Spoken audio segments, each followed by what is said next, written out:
Guys, ada kasus pembunuhan sadis yang terjadi di Depok. Pelakunya seorang ayah yang tega menghabisi nyawa anak kandungnya sendiri. Kejadiannya Selasa pagi di perumahan Pondok Jati Jajar. Pagi itu pelaku cekcok sama istrinya dan sang istri minta cerai. Sebelum pulang, pelaku tuh sempat konsumsi sabu sama teman-temannya dulu. Tapi pas pembantaian anak dan istrinya, pelaku dalam kondisi sadar. Pelaku bahkan sempat pergi buat sholat subuh dulu dan kemarahannya memuncak pas dia pulang dari masjid.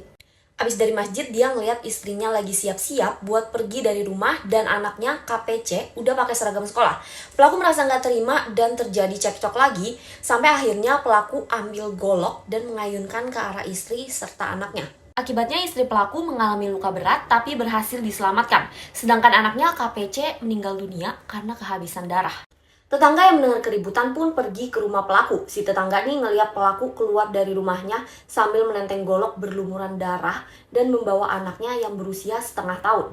Pelaku pun diamanin dan ditenangin sama para tetangga. Bahkan pelaku sempat diajak ngopi dulu sama tetangganya biar tenang. Soalnya sebelum diamankan tuh pelaku masih berusaha buat bunuh adik kandungnya sendiri. Saat ditenangkan, pelaku ngomong ke tetangganya kalau dia udah bunuh 2 setan dan tinggal 1 setan lagi. Tapi untungnya adik kandung pelaku berhasil dievakuasi duluan sama warga dan dibawa kabur sama omnya. Sebenarnya kata tetangga, sebelum kejadian ini tuh pelaku emang udah sering cekcok sama istrinya. Pelaku sih ngakunya dia sering gak dihargai sama keluarga meskipun udah ngasih yang terbaik.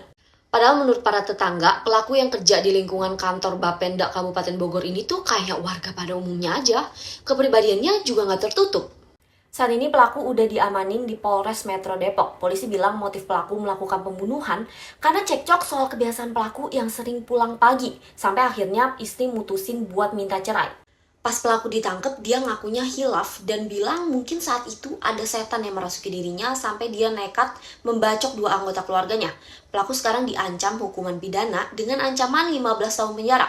Kalau menurut kamu 15 tahun cukup nggak sih? Komen ya.